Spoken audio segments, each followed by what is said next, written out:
ಒಂದು ನಿಮಿಷ ಇರೋಣ, ಎಲ್ಲ ನಡೀಲೇ ಇಲ್ಲ. ಒಂದು ನಿಮಿಷ ಸೈಲೆಂಟ್ ಆಗಿರೋಣ. ಹಿಂದೆ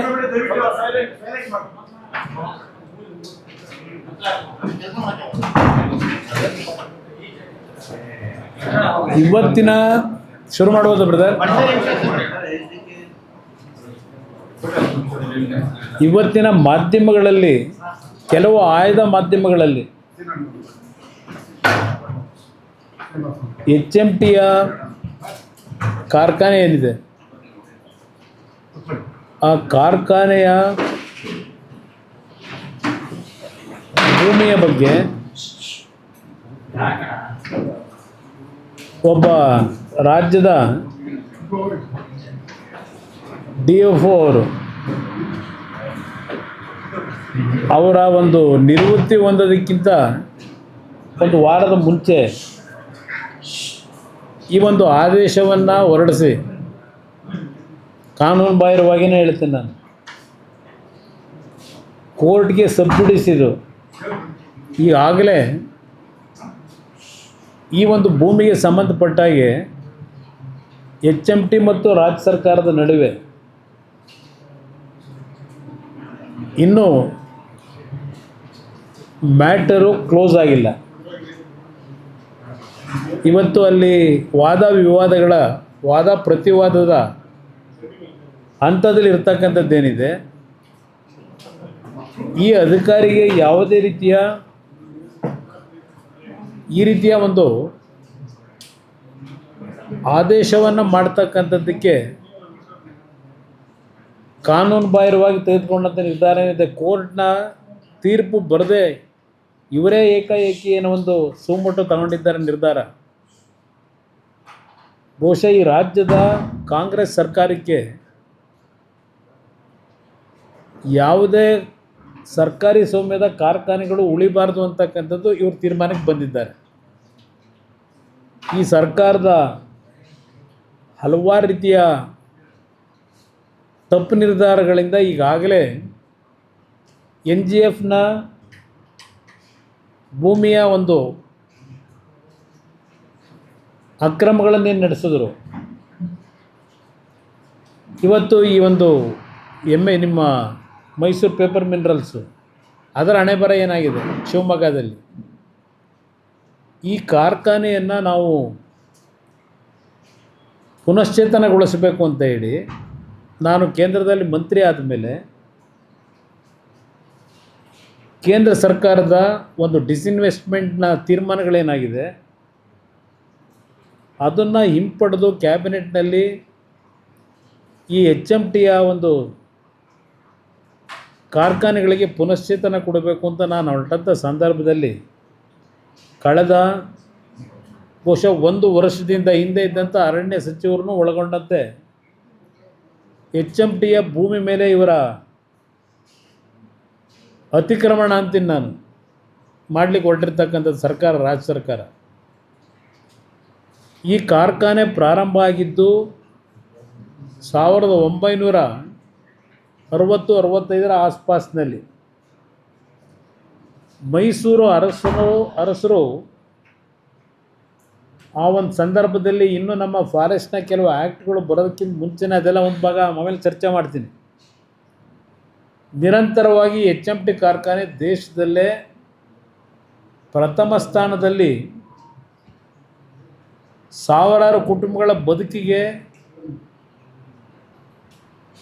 ಶಕ್ತಿ ತುಂಬಿದಂಥ ಒಂದು ಕಾರ್ಖಾನೆ ಇದು.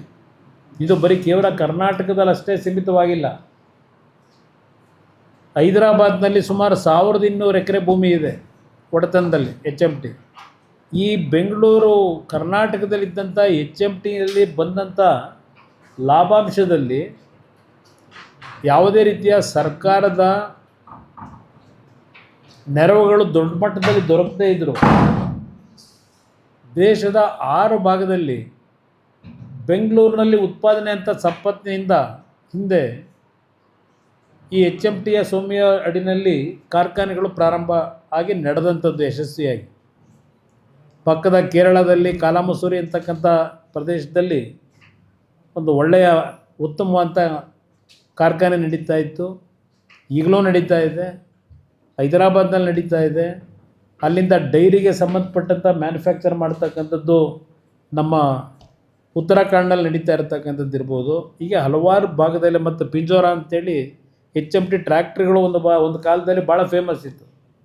ಅದು ದೊಡ್ಡ ಮಟ್ಟದಲ್ಲಿ ನಡೆದಂಥದ್ದು, ಇವತ್ತು ನಿಷ್ಕ್ರಿಯವಾಗಿರ್ತಕ್ಕಂಥದ್ದು. ಇದೆಲ್ಲವನ್ನು ನಾನು ಗುರುತಿಸಿ ಕೇಂದ್ರದ ಸರ್ಕಾರ, ಪ್ರಧಾನಮಂತ್ರಿಗಳು, ಗೌರವಾನ್ವಿತ ಪ್ರಧಾನಮಂತ್ರಿಗಳು ಮತ್ತು ಆರ್ಥಿಕ ಸಚಿವರು ಅವರನ್ನು ಇವತ್ತು ಹಲವಾರು ಬಾರಿ ಭೇಟಿ ಮಾಡಿ ಸದ್ಯದಲ್ಲೇ ಬಹುಶಃ ಮೊನ್ನೆ ನಡೀಬೇಕಾಗಿತ್ತು ಈ ಒಂದು ಕಾರ್ಖಾನೆಗೆ ಸಂಬಂಧಪಟ್ಟಂಥ ರಿವೈವಲ್ಗೆ ಪ್ಲ್ಯಾನ್ ಇದೇನು ಕೊಟ್ಟಿದ್ದೇವೆ ನಾವು ಆರ್ಥಿಕ ಇಲಾಖೆಗೆ, ಪ್ಯಾರಿಸ್ಗೆ ಹೋಗಬೇಕಾದಂಥ ಹಿನ್ನೆಲೆಯಲ್ಲಿ ಆರ್ಥಿಕ ಸಚಿವರು ಅದನ್ನು ಮುಂದಿನ ವಾರಕ್ಕೆ ಅಂತೇಳಿ ನಿಗದಿ ಮಾಡಿತ್ತು ಸಮಯ. ಇಂಥ ಒಂದು ಸಮಯದಲ್ಲಿ ಈ ರೀತಿ ಲೀಡಿಂಗ್ ಪೇಪರ್ಗಳಲ್ಲಿ, ಹಿಂದೂ ಮತ್ತು ಡೆಕ್ಕನ್ ಹೆರಾಲ್ಡ್ ಪತ್ರಿಕೆಯಲ್ಲಿ ದೇಶದಲ್ಲೇ ಇದು ಪ್ರಚಾರ ಆಗ್ತಕ್ಕಂಥ ರೀತಿಯಲ್ಲಿ ಇದನ್ನು ಬರೆಸಿರ್ತಕ್ಕಂಥದ್ದಿದೆ. ಇವನು ಯಾರೋ ಈ ಅಧಿಕಾರಿ ಬ್ಯಾಕ್ಗ್ರೌಂಡು ರವೀಂದ್ರ ಕುಮಾರ್ ಅಂತ ಹೇಳಿ ಇವು ಕೊಟ್ಟಿರ್ತಕ್ಕಂಥ ತೀರ್ಪು. ಇವರು ಯಾರು ಹಿಂದೆ ಇರ್ತಕ್ಕಂಥವ್ರು, ಇವರಿಗೆ ಗಾಡ್ ಫಾದರು ಗೊತ್ತಿದೆ ನನಗೆಲ್ಲ. ಈ ವ್ಯಕ್ತಿ ಇದು ಹಿನ್ನೆಲೆ ಯಾವ ರೀತಿ ಪಾಪ ಇವರು ಅರಣ್ಯ ಇಲಾಖೆನ ಉಳಿಸ್ಲಿಕ್ಕೆ ಕಷ್ಟಪಟ್ಟಿದ್ದಾರೆ, ಹಲವಾರು ಮಾಹಿತಿಗಳಿದೆ. ಇಂಥ ಒಬ್ಬ ವ್ಯಕ್ತಿ ಕೋರ್ಟ್ನಲ್ಲಿ ಇನ್ನೂ ವ್ಯಾಜ್ಯ ನಡೀತಾ ಇದ್ದಾಗ ಈ ರೀತಿಯ ತೀರ್ಪು ಕೊಡಲಿಕ್ಕೆ ಇವನಿಗೆ ಅಧಿಕಾರ ಕೊಟ್ಟಾರೆ ಯಾರು? ಇವತ್ತು ಈ ಕಾರ್ಖಾನೆಗಳು ಉಳಿಬಾರ್ದು ಅನ್ನೋದೇ ಕರ್ನಾಟಕದಲ್ಲಿರ್ತಕ್ಕಂಥ ಈ ಸರ್ಕಾರಗಳ ನಡವಳಿಕೆ. ಇವತ್ತು ಸುಮಾರು 3,000 ಕೋಟಿ ರೂಪಾಯಿಗಳನ್ನು ಈ ಕಾರ್ಖಾನೆ ಅಭಿವೃದ್ಧಿಗೆ ಈಗಾಗಲೇ ದೊಡ್ಡ ಮಟ್ಟದಲ್ಲಿ ನಾವೇನು ಹಲವಾರು ತಂತ್ರಜ್ಞರ ಜೊತೆ ಚರ್ಚೆ ಮಾಡಿ ಇವತ್ತು ಕೆಲವು ತೀರ್ಮಾನಗಳಾಗಿದೆ. ಇಂಥ ಸಂದರ್ಭದಲ್ಲಿ ಈ ರೀತಿಯ ಒಂದು ಮಾಧ್ಯಮಗಳಿಗೆ ಹೇಳಿಕೆ ಬಿಡುಗಡೆ ಮಾಡಿ 30 ದಿವಸ ಸಮಯ ಕೊಟ್ಟಿದ್ದೀವಿ ಅಂತ ಹೇಳಿ ಇವನಿಗೆ ಅಧಿಕಾರ ಕೊಟ್ಟಿರೋದು ಯಾರು? ಕೋರ್ಟ್ನಲ್ಲಿ ನಡೀತಿರ್ತಕ್ಕಂಥ ಕೇಸ್ ಇದು. ಅದರಿಂದ ಇದೇನೋ 15,000 ಕೋಟಿ, ಹೌದಪ್ಪ 15,000 ಕೋಟಿ.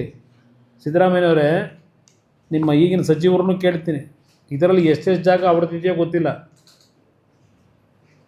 ಯಾವ್ಯಾವ ಪೊಲಿಟಿಷಿಯನ್ಗಳಿದೆ ಅಂತೇಳಿ. ಇಲ್ಲಿ ಪಾಪ ಅವರೇ ಕೊಟ್ಟವ್ರು, ಇಲ್ಲಿ ತರಿಸ್ದೆ. ಅದಕ್ಕೇ ಆದೇಶದ ಪ್ರತಿ ಅವ್ರು ಮಾಡಿರೋದೇ ಈಗ ಪ್ರೊಸೀಡಿಂಗ್ ಮಾಡಿ. ಇವ್ರಿಗೆ ಯಾವ ಪವರ್ ಕೊಟ್ಟಿದ್ರು, ಯಾರು ಕೇಳಿ ಮಾಡಿದ್ದಾರೆ, ಇದು ಒಂದು ಭಾಗ. 15,000 ಕೋಟಿ ವ್ಯಾಲ್ಯೂ, ಹೌದಪ್ಪ 15 ಅಲ್ಲ, ಇನ್ನೂ ಜಾಸ್ತಿನೇ ಇರ್ಬೋದು. ನಾನು 15,000 ಕೋಟಿಗೆ ಸೀಮಿತ ಮಾಡೋದಿಲ್ಲ ಆ ಜಾಗನ. ಇಲ್ಲಿ 173 ಎಕರೆ ಅಂತ ಹೇಳಿದ್ರಲ್ಲ, ಏನೋ ಬರ್ಕೊಂಡವ್ರಲ್ಲ ಇವತ್ತು.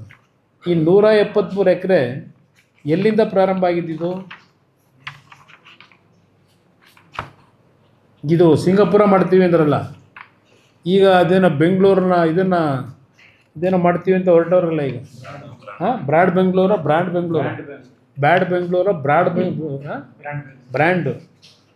ಬ್ರ್ಯಾಂಡ್ ಮಾಡೋಕ್ಕೆ ಹೊರಟವ್ರಲ್ಲ. ಇದು ಯಾವ್ಯಾವ ಡೇಟ್ನಲ್ಲಿ ಈ 173 ಎಕರೆ ಸೇಲ್ ಮಾಡಿರೋದು? ನಾನು ಮುಖ್ಯಮಂತ್ರಿ ಆದಾಗ 2006ರಲ್ಲಿ ಈ ವಿಷಯ ಗಮನಕ್ಕೆ ಬಂದ ಮೇಲೆ 1 ಇಂಚ್ ಭೂಮಿಯನ್ನು ರಿಜಿಸ್ಟ್ರೇಷನ್ ಆಗಬಾರ್ದು ಅಂತೇಳಿ ಈ ರಿಜಿಸ್ಟ್ರಾರಿಗೆ ನಾನು ಪತ್ರ ಬರೆದು ಸರ್ಕಾರದಿಂದ ಡೈರೆಕ್ಷನ್ ಕೊಟ್ಟು ನಿಲ್ಲಿಸಿದೆ. ಅದಕ್ಕಿಂತ ಮುಂಚೆ ಯಾವ್ಯಾವ ಇಯರ್ನಲ್ಲಿ ಎಷ್ಟೆಷ್ಟು ಎಕರೆ ಸೇಲ್ ಯಾರಿಗೆ ಮಾಡಿದ್ದಾರೆ, ಸರ್ಕಾರದ ಸ್ವಾಮಿಗೆ ಕೊಟ್ಟಿದ್ರೆ ಬೇರೆ, ಕೆಲವು ಕೊಟ್ಟಿದ್ದಾರೆ ಇಸ್ರೋಗೆ ಮಗದೊಂದಕ್ಕೆ, ಅದು ಸರ್ಕಾರದ ವ್ಯಾಪ್ತಿಯಲ್ಲೇ ಇರ್ತಕ್ಕಂಥದ್ದು.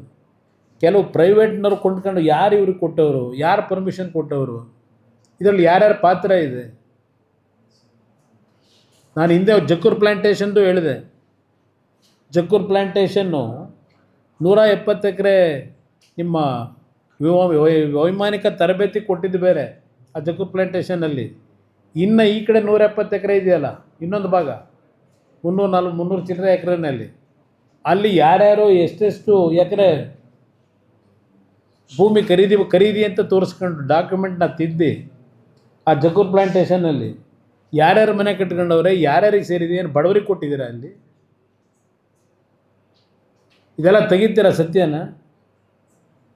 ಏನೇನಿದೆ ಅಂತೇಳಿ ಎಲ್ಲ ವಾಪಸ್ ತಗೋತೀರಾ. 173 ಎಕರೆ ಆಯ್ತಪ್ಪ, HMT ಅವರ ಕೈ ಕೆಳಗಿರ್ತಕ್ಕಂಥ ಈಗಿನ ಭೂಮಿ, ಏಕೆಂದರೆ ಅಲ್ಲಿ ಡೆವಲಪ್ ಎಲ್ಲಿದೆ? ಅರಣ್ಯಲ್ಲಿ ಏನಾದರೂ ಫಾರೆಸ್ಟ್ ಇದೆಯಾ ಅಲ್ಲಿ? ಬಿಲ್ಡಿಂಗ್ಗಳಿದ್ದಾವೆ. ಅಲ್ಲಿಗೆ ಹೋಗ್ಬಿಟ್ಟು ಏನು ಫಾರೆಸ್ಟ್ ಮಾಡೋದಕ್ಕೆ ಕೊಟ್ಟಿದ್ದೀರಪ್ಪ, ಫಾರೆಸ್ಟ್ ಲ್ಯಾಂಡ್ ಅಂತ ತಗೋತೀರಿ. ಕೆಲವು ದೊಡ್ಡ ದೊಡ್ಡ ಮಲ್ಟಿ ಸ್ಟೋರ್ ಬಿಲ್ಡಿಂಗ್ ಕಟ್ಕೊಂಡವ್ರಲ್ಲ, 20-30 ಫ್ಲ್ಯಾಟ್ನ ಅಡಿ ಇದು ಒಂದೊಂದು ಫ್ಲೋರ್ನ ತೆಗಿತೀರ ಅವ್ರನ್ನೆಲ್ಲ. ಏನು ಆ್ಯಕ್ಷನ್ ತಗೋತೀರಿ? ಇಲ್ಲಿ ಯಾವ್ಯಾವ ಡೇಟಲ್ಲಿ ಸೇಲ್ ಆಗಿದೆ ರಿಜಿಸ್ಟ್ರ್ ಮಾಡಿಕೊಟ್ಟವ್ರೆ, ಇಲ್ಲಿದೆ ಇಟ್ಕೊಂಡಿದ್ದೀನಿ, ಯಾವ್ಯಾವ ಡೇಟಲ್ಲಿ ಮಾಡಿದ್ದಾರೆ ಅಂತಕ್ಕಂಥದ್ದಕ್ಕೆ.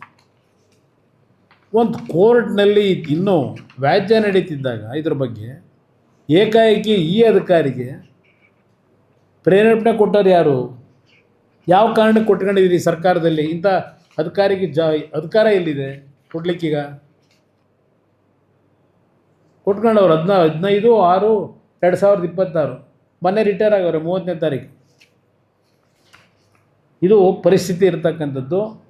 ನಾನು HMTಲಿ ಕೆಲಸ ಮಾಡ್ತಕ್ಕಂಥ ನೌಕರರಿಗೂ ಗಾಬರಿ ಆಗಬೇಕಾಗಿಲ್ಲ ಅಂತ ಹೇಳ್ತೀನಿ.